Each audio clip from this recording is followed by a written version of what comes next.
Pashyati vita shoka, one who has gotten over the sorrow, they see this self, dhatu prasadan, mahimanam atmanam.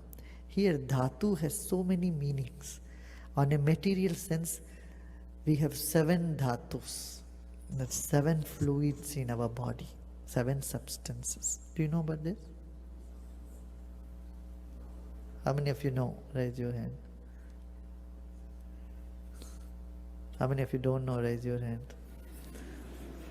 Some are not rising for both. Our body is made up of 7 dhatus. Dhatu is also metal. Metal is also called dhatu, substance. In metallurgy, metal is called dhatu. In the body, blood, phlegm, all this, the fluids in the body, 7 dhatus they are called. And asti, meda, majja, mamsa, all these are dhatus. That is the bones, bone marrow, muscles, all the aspects in the body, 7 aspects. When these 7 aspects of the body gives way, they don't obstruct you.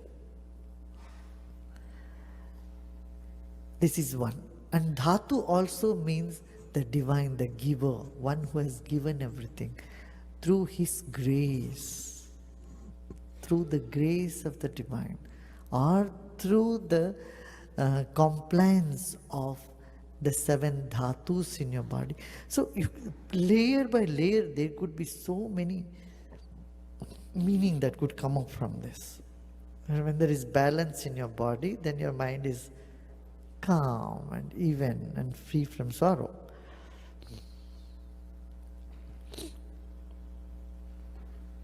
Mahimanam atmanam, the glory of the self is seen by the grace of the divine, not by your effort.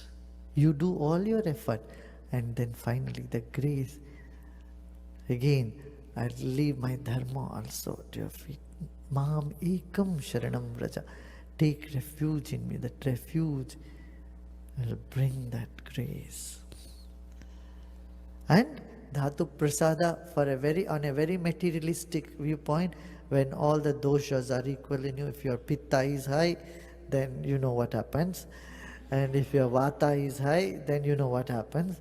Then all the restlessness, that you can't sleep when the vata is very high. So when all the dhatus, the 7 dhatus are with their grace or with their gift, then you can know. So there are many layers to that. Though one sits in meditation in a particular place, the self within can exercise his influence far away. Though still he moves everything everywhere. Though still he moves everything everywhere. When the wise realize the self formless in the midst of forms, changeless amidst of change, omnipresent and supreme, they go beyond sorrow, which I have already said. Right? See the formless. See, if you really dislike somebody, hate somebody, you see them without head. Just imagine in your mind. This is one of the tantric techniques in the past people used to do. When people have such great animosity, hatred towards somebody, what they want to do, they just want to take the sword and chop their head off. Instead of physically doing that, just imagine their head is chopped off. This is a normal tendency, human tendency from ages, from all Middle Ages. That's what they did. Anybody whom they didn't like, what did they do? Chop their head off. The tantric technique is sitting and imagining the person. You don't have to imagine the person who is bothering you so much in your head. See, their head is chopped off. Your whole relation with that person finishes. You can't have relation with just head. You can't have relation just with the body without a head. Your problem with that person is gone. And you become free. So there is a Mahavidya, 10 great Vidyas. What do you call for Vidya? 10 great...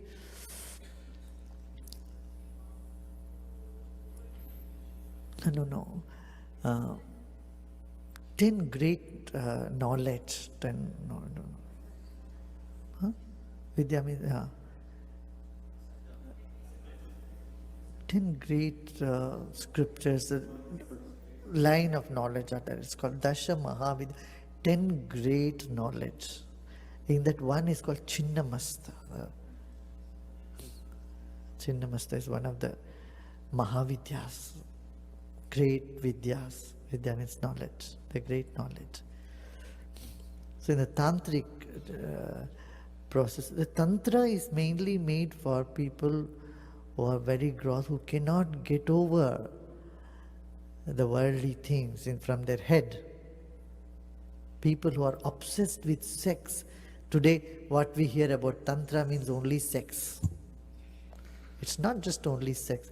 People who are obsessed with sex, for them also tantra is a way. It is just a treatment. It is not like short period of time they would use these techniques. So that they can get over the obsession, get to the light. Among the tantra, this is one. One is about sex. Another is about hatred. Some people cannot get rid of hatred about other people. Get them out of their head. Then they do this exercise. Sit and feel that, see that their head is off the ground. In the 9 planets in the Indian astrology, the 2 planets, one is without the head, another is without the body. Rahu and Ketu. The notes of moon. Going beyond sorrow is all most important. And the sorrow is our own making. And who has to get rid of it? Only we. How do we do that? Knowing it is all Maya, sound and form.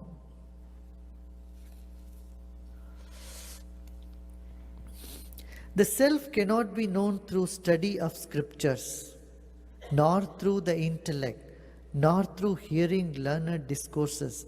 The self can be attained only by those whom the self chooses.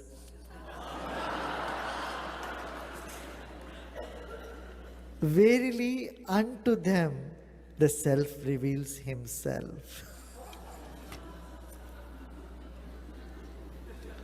Relax.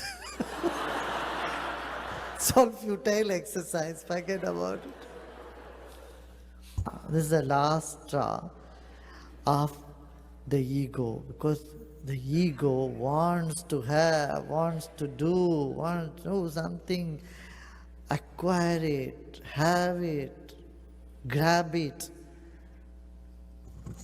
Now when it is said no, that's the last hope is ditched.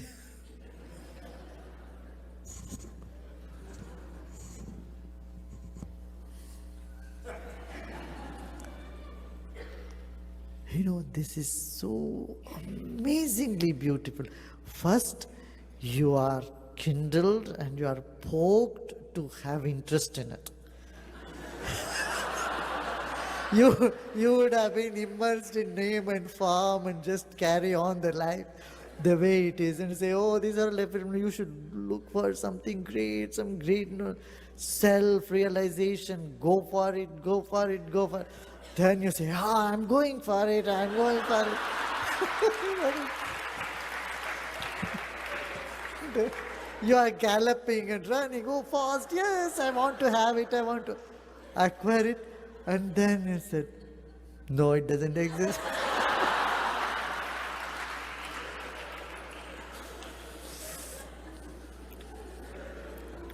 I tell you, it's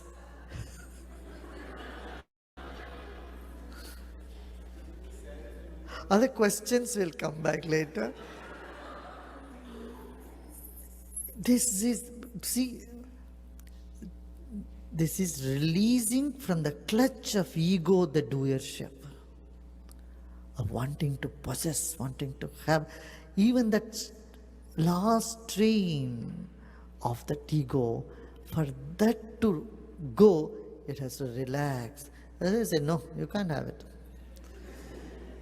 Only if the self gives, it chooses, then you are utterly open. You are totally open. Okay. That last wanting, craving, craving liberation, craving realization is the last impediment for realization. Got it? Craving liberation, craving enlightenment is the last straw or last obstacle for. Are you getting what I'm saying? Or is it going a little too? Huh?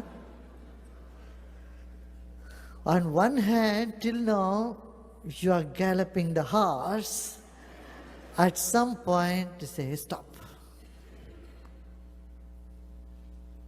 Totally everything breaks down. That moment.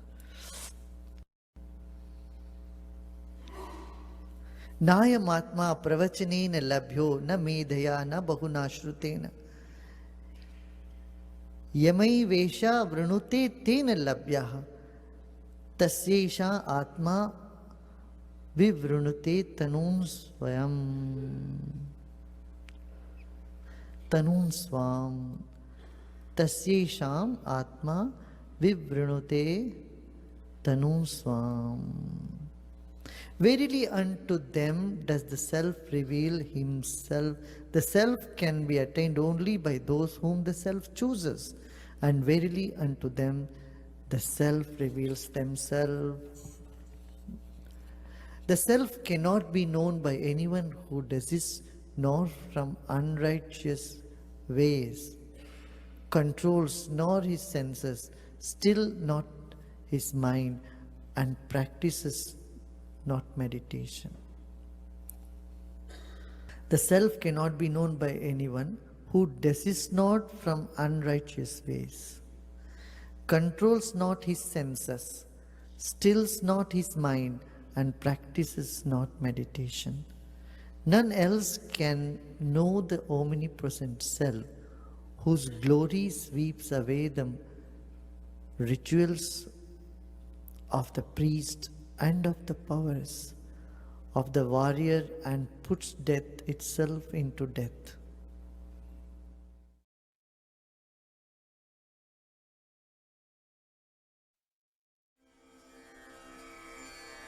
कामादिसर्प व्रजगारुडाभ्याम्